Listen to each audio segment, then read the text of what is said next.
Hello, everybody. Welcome to the Biokinetic Canine. We are live this Friday afternoon. How are you doing? Okay, let's see what we are on about today. We are on about simple rules for stretching. This is quite an interesting topic. But before we get cracking into it, let me just introduce myself. My name is Angela Ahern, and I am a certified canine athlete specialist and canine myofascial release practitioner. I love what I do, and I particularly love working with our working dogs and sport dogs. I'm involved with IGP, and it's my sport. I love it. So what does stretching, etc., got to do with sport and training a dog for the sport that it does? Number one, it's all got to do with preparing your dog for the sport that he does, preparing that dog's body for the sport that he does. There are some very essential things that are important through stretching and what stretching does for your dog. So let me just switch this off here so that I don't get distracted. So yes. But if you're anything like I was, then it is the first thing that you don't do to stretch your dog. You think, oh my word, no, man, stretch your dog. Come, let's go and train. There's much more important things to do. But it's the number one thing that you need to do. Why should you stretch your dog? Because it's really important for the elasticity of the muscles.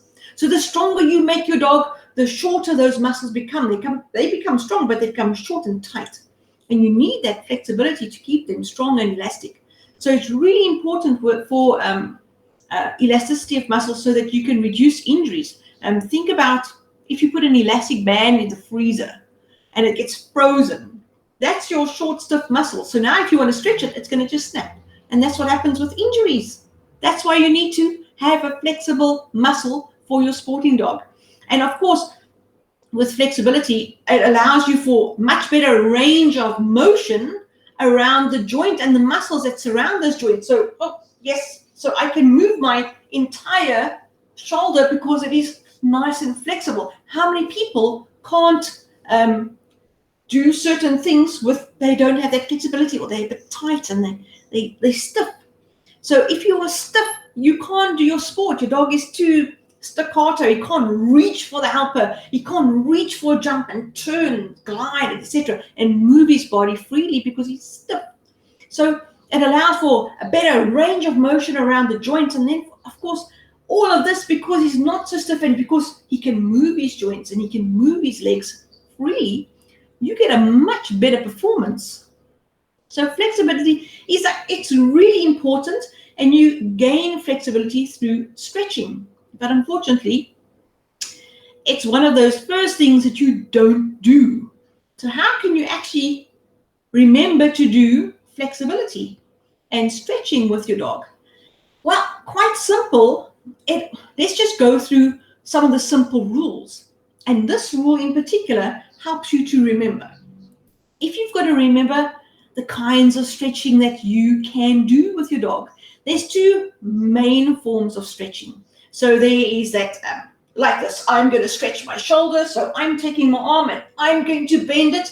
My shoulder's not doing anything. I'm not stretching it forward. I'm actually relaxing the shoulder here and I'm pulling so that my shoulder stretches. That is called passive stretching. So what happens is my arm is pretty passive. Nothing's happening to it here, and I'm taking it, and this arm is going to be doing all the work. That is passive stretching. You see it many times when you go to the vet with your dog. Your vet will take if there's a front limp, he'll take the leg and he'll try and pull it on the elbow and see what the range of motion is around the joints. Has you got flexibility? Has you got full range of movement in the joint? So a vet will ask your dog to stand or sit your dog, and he will manipulate the leg and flex it and stretch it. So that is your passive stretching, where your dog is just passively sits there and he lets you manipulate his legs and his body. That type of stretching is something that I would say to you, try and avoid. Why am I trying to say? Unless you know what you're doing, yeah, okay, fine, you can do that. But if you don't know what you're doing and you don't know the signs of pain in your dog, you can easily injure your dog because you are pulling his legs around and you are pulling his muscles through the joint, range of motion of that joint. And so it's not always a good idea. The muscle stays relaxed and you are just pulling it around.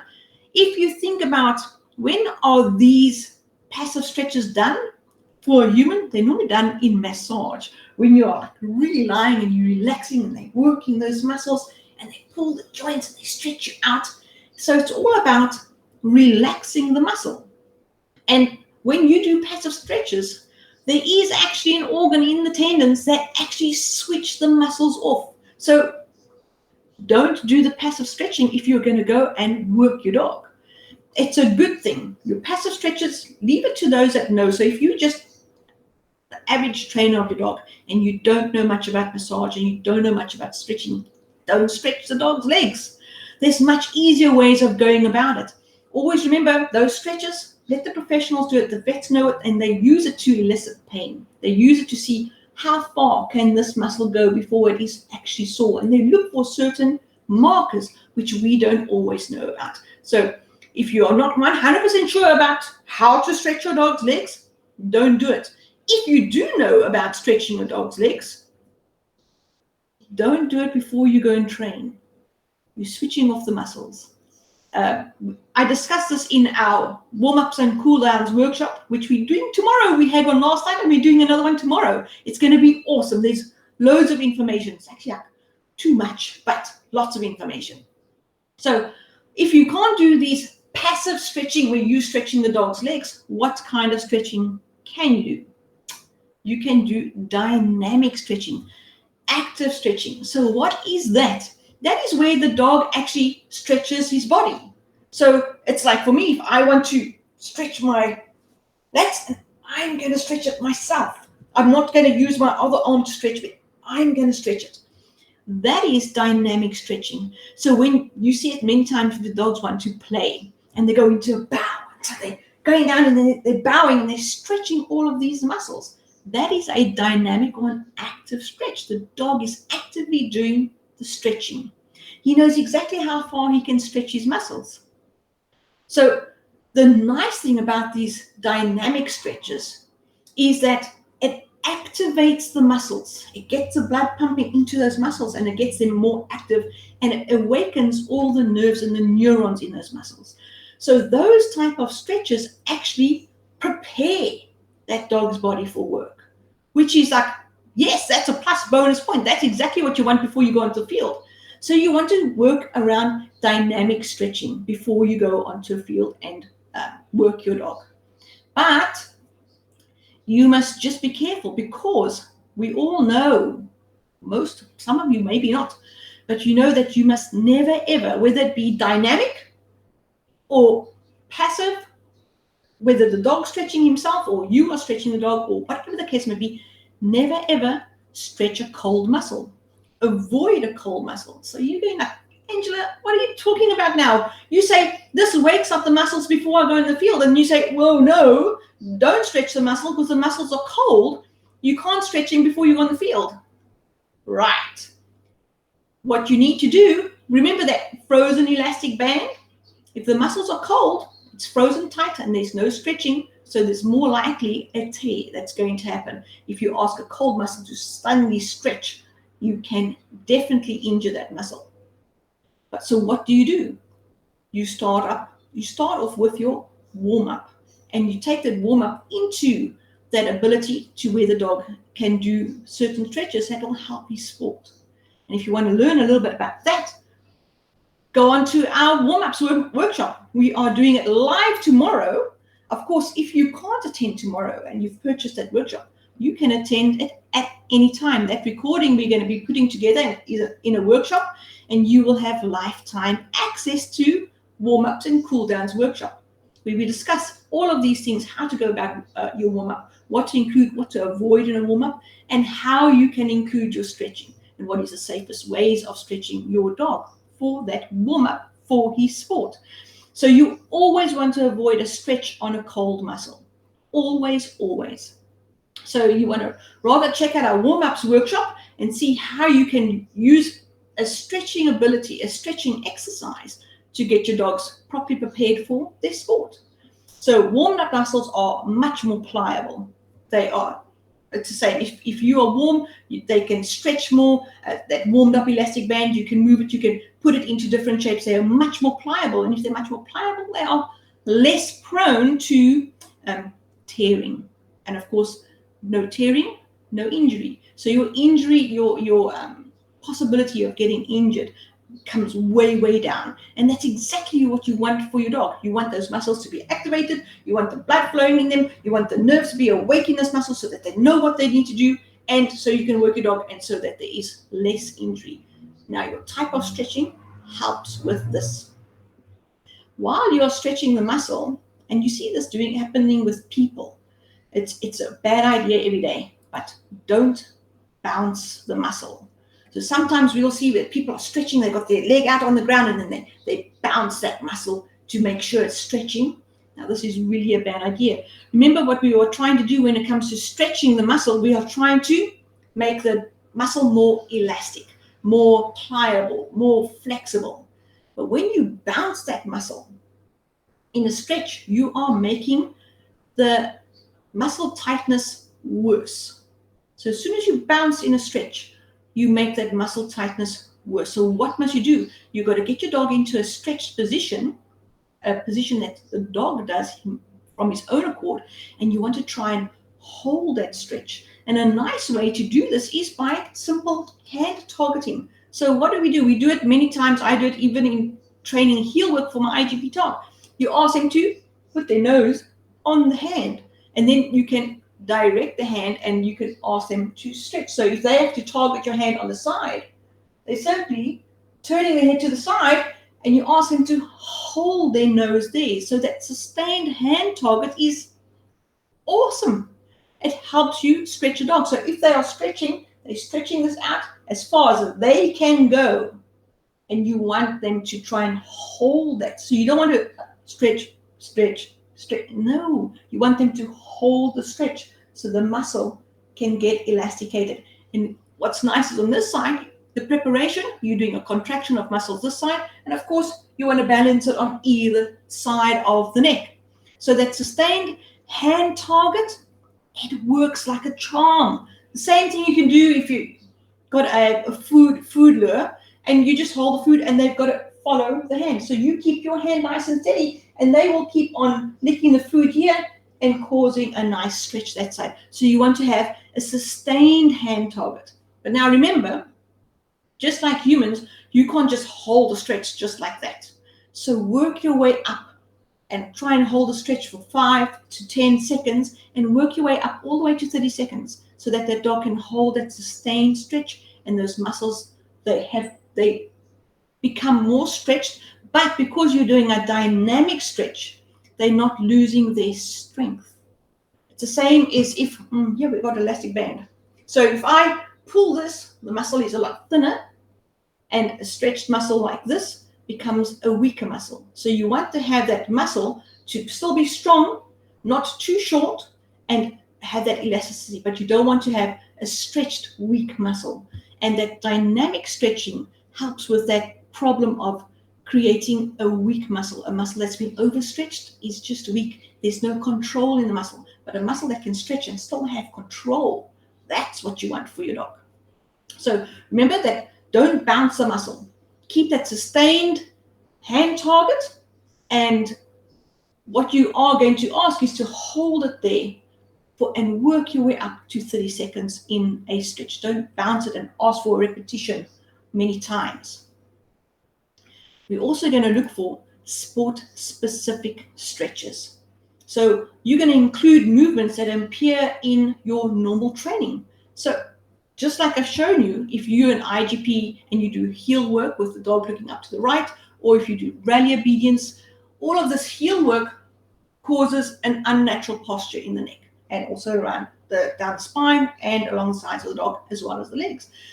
So one of the stretches you can do are cookie stretches to the side, just for the neck, cookie stretches up and down, just for the neck. All of these things are sport specific. If you look, for example, your agility dogs, the weave poles, that's stretching out to the side of the front legs. This is not really going to happen with an IGP dog.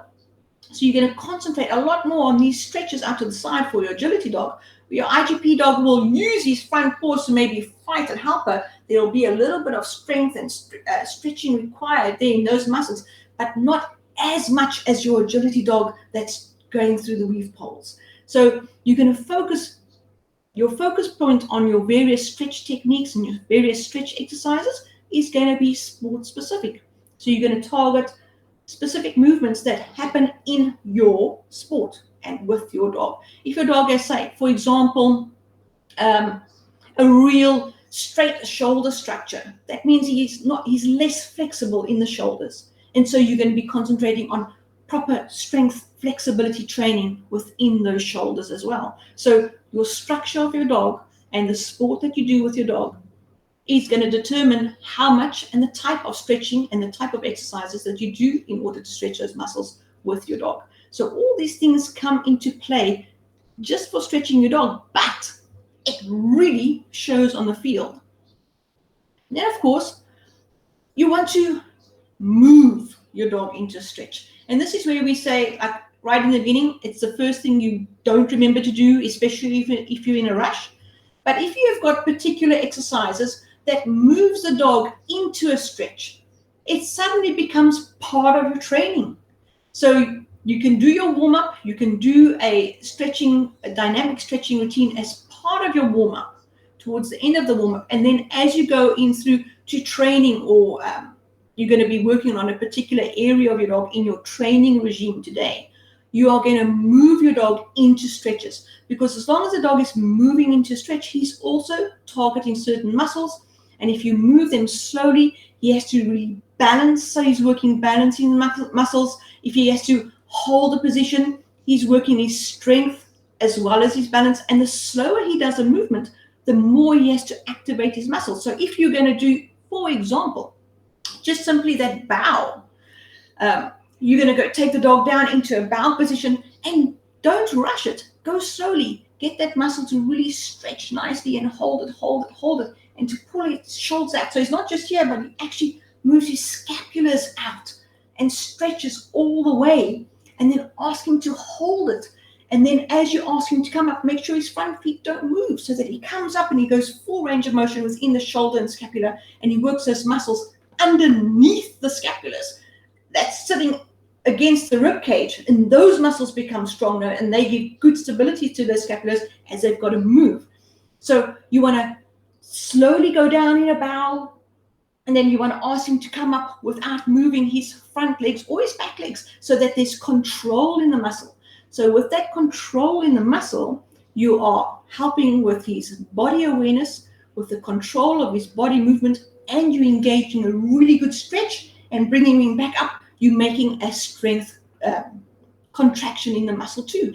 So you can do loads of things in your normal training that will incorporate dynamic stretching. So you never have to, I forgot to stretch my dog again.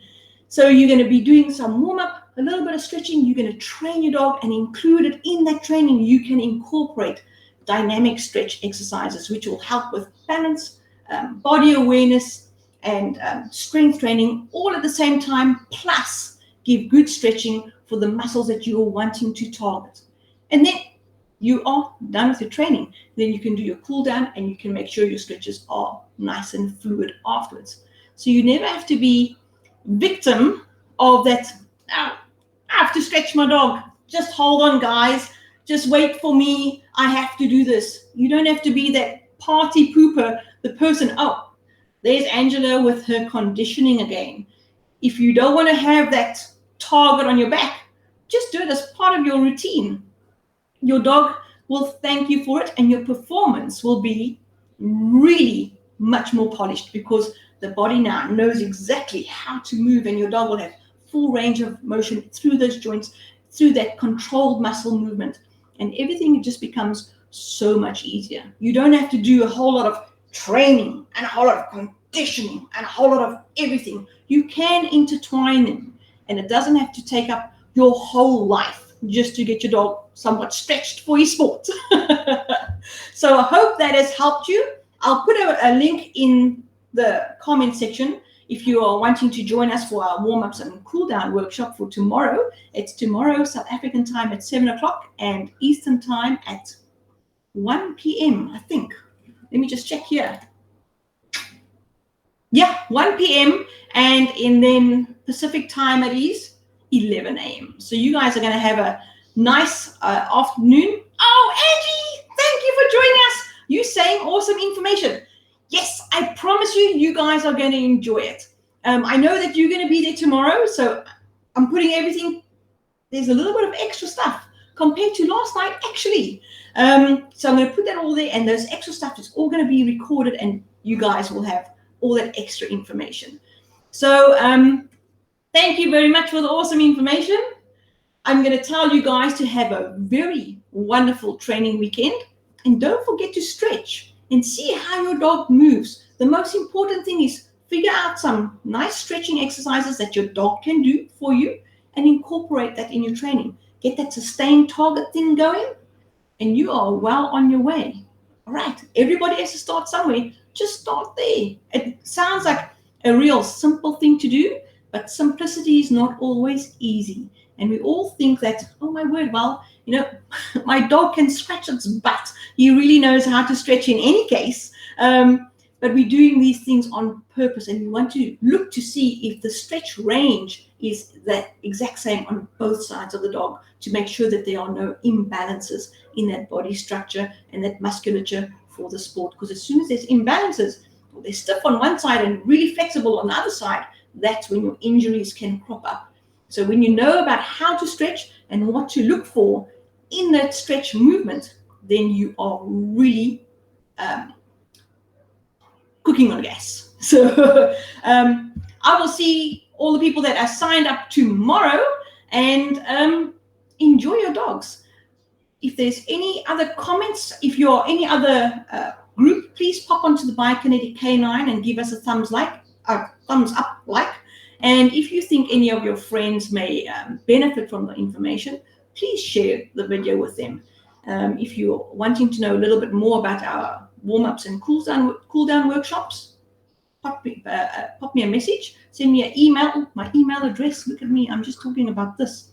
Email address, fit@thebiokinetic-k9.com.